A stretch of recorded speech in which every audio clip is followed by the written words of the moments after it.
Russian રાષ્ટ્રપતિ Vladimir Putin ભારતની મુલાકાતે આવી પહોંચ્યા. રશિયન સંરક્ષણ પ્રધાને યુદ્ધ સ્મારકની મુલાકાત લીધી, શહીદોને શ્રદ્ધાંજલિ આપી.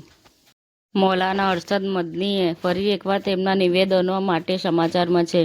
ઇસ્લામ શાંતિનો ધર્મ છે. તે કયામત સુધી સુરક્ષિત રહેશે. કોઈ તેનો નાશ કરી શકશે નહીં.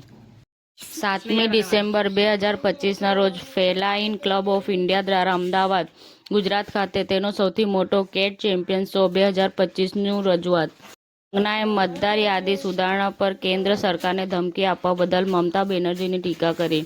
ઘૂસણખોરો આપણા શરીરમાં કેન્સર જેવા છે. દેશમાં આ ઘૂસણખોરોની છુટકારો મેળવવા માંગે છે.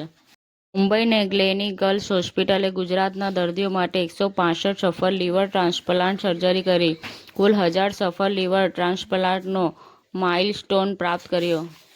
સુરતમાં કીર્તિ પટેલ વિરુદ્ધ ફરી એક ગંભીર ફરિયાદ નોંધાઈ. લસકાણા પોલીસે ગુનો દાખલ કર્યો. કેન્દ્રીય મંત્રી નીતિન ગડકરીએ લોકસભામાં આ નવી સિસ્ટમ અંગે એક મોટું નિવેદન આપ્યું છે. સરકાર આગામી 1 વર્ષમાં વર્તમાન ટોલ ટેક્સ સિસ્ટમને સંપૂર્ણપણે ઇલેક્ટ્રોનિક સિસ્ટમમાં રૂપાંતરિત કરશે.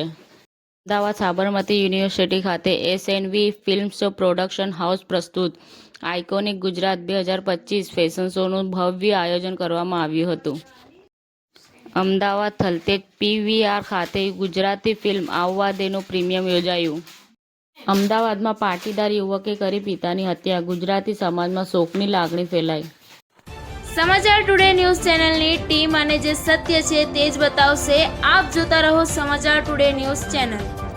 ગુજરાતની ધરતીનું ગુજરાતીઓ માટે જ, એટલે કે સમાચાર ટુડે ન્યૂઝ. અમારી સમાચાર ટુડે ન્યૂઝ ચેનલને લાઈક કરો, શેર કરો અને સબસ્ક્રાઇબ કરો અને જોડાયા રહો સમાચાર ટુડે ન્યૂઝ ચેનલ સાથે.